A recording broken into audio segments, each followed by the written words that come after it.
Salut, c'est Trado, je suis content de vous retrouver pour la mise à jour de l'analyse technique du CAC 40. Au programme, les news, quelques propositions de trade, la préparation de la journée de trading de demain, le suivi de mon trade. Je vous retrouve juste après ça.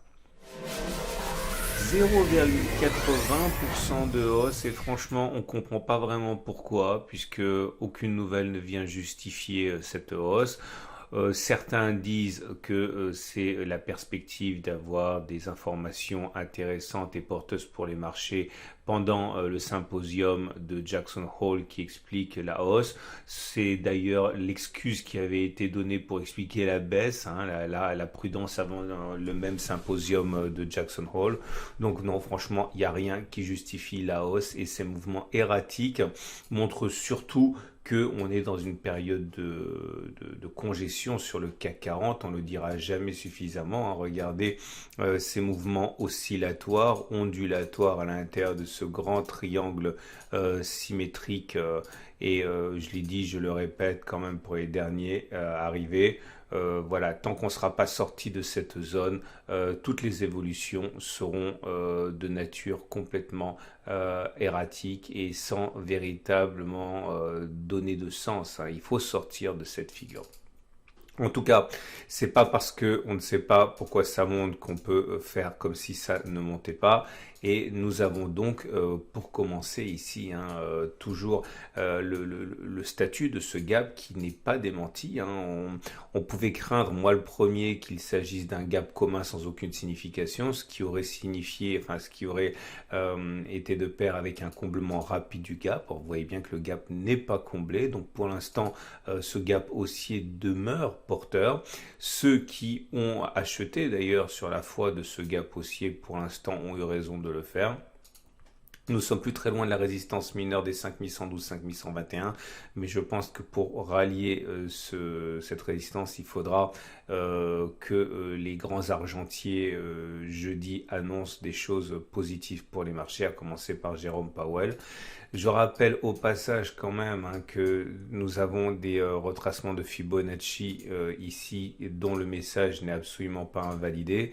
On avait une hausse, on a retracé, on a rebondi sur les 61,8% de Fibonacci et donc à partir de là un retour sur les plus hauts, hein, c'est-à-dire ceux qui nous ont permis de tracer les Fibonacci 5095 à peu près est toujours dans les tuyaux et ne peut pas être pour l'instant démenti.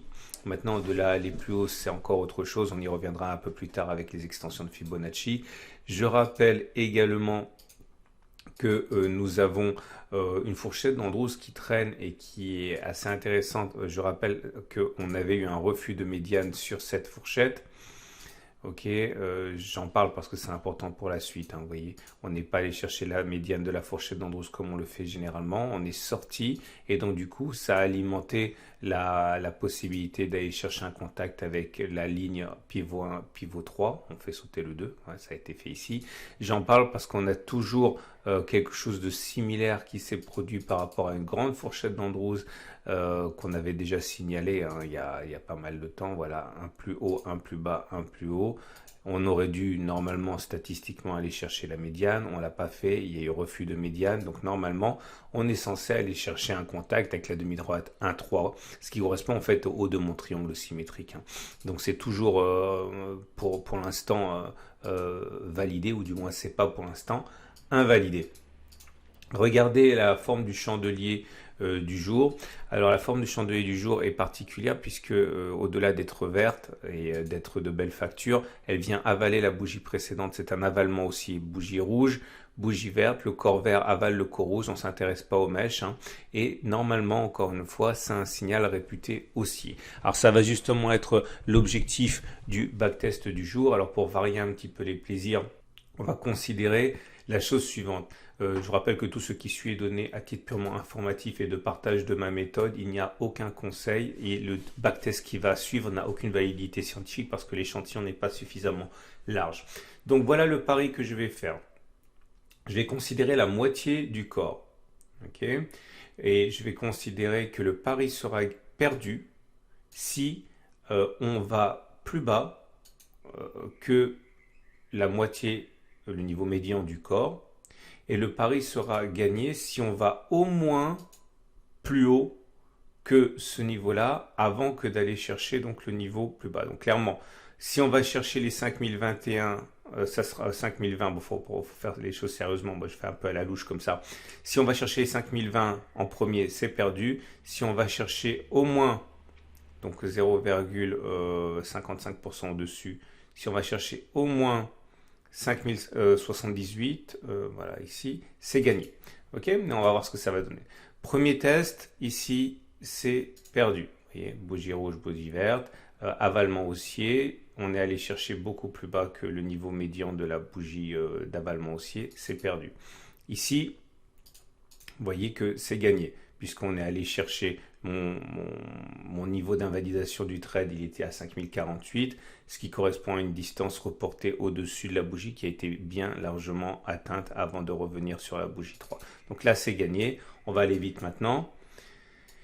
Et ça nous donne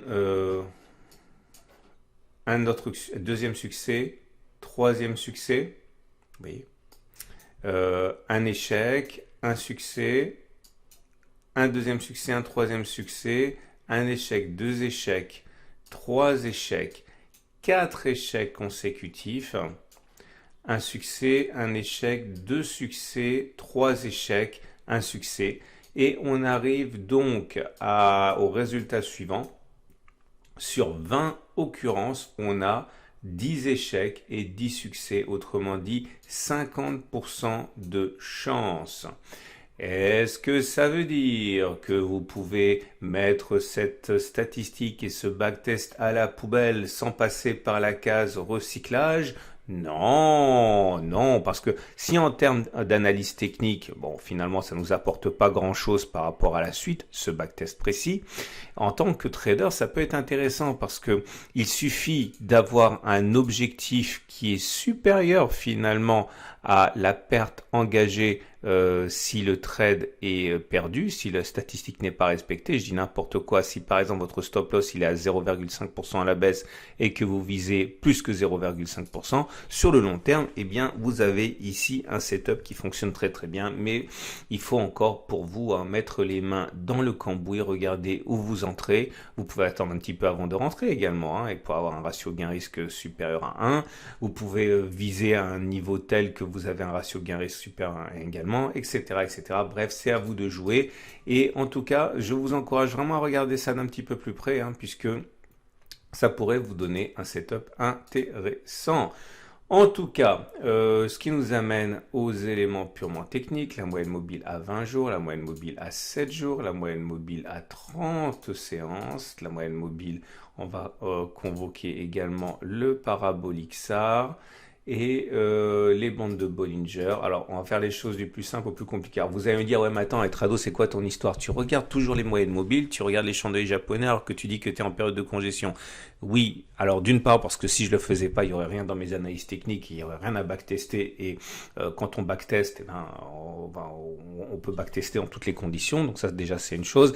Deuxième, il faut aussi considérer que c'est pas que ça ne fonctionne pas, c'est qu'il y a beaucoup de faux signaux qui sont délivrés par les chandeliers japonais et les moyennes mobiles et les indicateurs techniques quand on est en période de congestion. Mais là, vous voyez bien, par exemple, on a la tendance haussière qui se dessine à court terme puisque la M7 monte. La M20 et la M50 par construction, elles sont beaucoup plus lourdes, donc j'y accorde pas trop d'importance. Encore que, vous voyez, on a un non-croisement aussi M7 M20 qui est un des signaux les plus puissants délivrés par les moyennes mobiles, vous le savez, j'aime bien ça. Mais c'est pas ça qui m'intéresse. Alors, regardez, oui, les bandes de Bollinger s'écartent, elles laissent poliment la place aux cours qui peuvent monter, puisque je vous rappelle que en temps normal, les bandes de Bollinger ont tendance à bloquer les cours, donc là elles s'écartent pour laisser la place, c'est assez intéressant. J'aimerais également insister sur le fait que, regardez, vous savez, on a déjà backtesté ça souvent, le SAR il est passé haussier, il est passé baissier, il était haussier, il a été cassé par la mèche, ce qui a moins de force que quand c'est cassé par le corps carrément, puisque là vous voyez la mèche est venue toucher le SAR et l'a fait basculer baissier.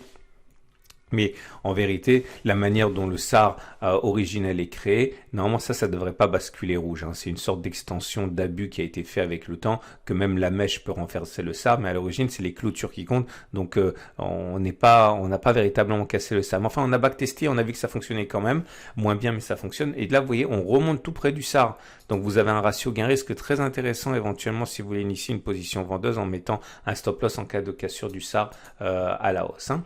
Ce qui nous amène aux éléments purement techniques. Et là, bon, je reprends ce que j'ai dit il y a 3 minutes, hein. C'est-à-dire que j'aime pas utiliser les indicateurs techniques quand on est en période de congestion, mais force est de constater que le triple signal haussier délivré hier a fonctionné avec le stochastique, le MACD 0 et le MACD qui sont basculés positifs, et le CC aussi qui avait donné un signal aussi en passant en zone de surachat. Et là, vous remarquez deux choses. Un, il y a une sorte de consensus aussi au niveau des indicateurs techniques. Par contre, le CCI délivre un signal baissier puisqu'il sort de sa zone de surachat. On a déjà backtesté ça. Notez également les volumes anémiques, hein. C'est bon, c'est la fin des vacances, mais c'est les vacances quand même. Et tout ce qui se passe depuis 3 séances se fait avec beaucoup moins de légitimité dans un contexte de baisse des volumes, hein. Ce qui nous amène pour terminer à l'Ishimoku. L'Ishimoku qui pour le coup lui nous dit absolument en rien.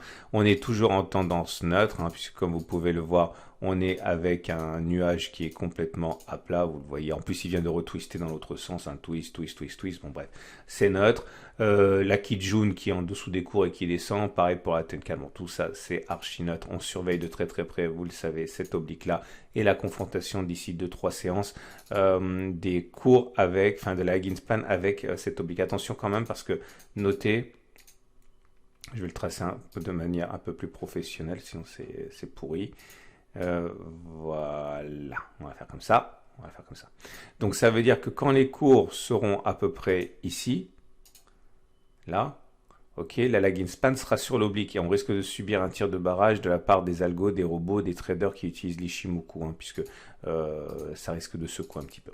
Voilà, on passe maintenant au trade envisageable. Alors, bon, si vous avez un biais qui est baissier, ben moi je vous encourage à réfléchir éventuellement à spéculer en mettant un stop, pourquoi pas, mais si on met un stop au-dessus de toutes ces figures, bon, on sait que la résistance posera problème, on sait que l'oblique va embêter la Ginspan, bon bref, tout ça, ça pose problème. Donc imaginons que vous mettiez un stop au-dessus de tout ça à 1,9%, je vais travailler un peu mieux, sinon c'est pas sérieux, voilà, ça change tout, hein. Si vous avez un stop à 2%, vous pouvez envisager, voilà, d'éviter le gap, hein, 2% de baisse. Vous avez un ratio gain-risque de 1 pour 1. Bon, c'est pas mal, hein, c'est encore mieux si vous attendez que ça monte un petit peu, hein, et là, vous aurez un ratio gain-risque beaucoup plus sexy. Voilà, 1,4% de stop loss et 2,6% de gain. Bon, c'est pas mal. Si vous avez un biais qui est haussier, bah, vous pouvez utiliser le backtest qu'on a fait, hein. C'est pas un conseil, encore une fois, il n'a aucune validité ce backtest, mais si vous mettez par exemple un stop à 0,55%. Si vous visez la prochaine résistance, vous avez 1,3%. Ça se laisse prendre, hein. Maintenant, encore une fois, c'est pas un conseil, hein. C'est simplement un partage. Voilà. Je vous souhaite une excellente journée. Je vous invite à regarder à la fin de cette vidéo l'analyse technique de l'or qui a fait une pause et qui a peut-être ouvert des possibilités d'investissement. Je vous rappelle qu'à titre personnel, je suis un fan de l'or et je vous invite vraiment, non pas à investir en or, mais à considérer la question d'un investissement en or, en argent, en métaux précieux pour diversifier éventuellement vos avoirs ou pour transmettre. Ça peut éventuellement vous donner des pistes. Ce n'est pas un conseil. Encore une fois, je ne fais que partager ce que je fais. Voilà. À demain pour la mise à jour.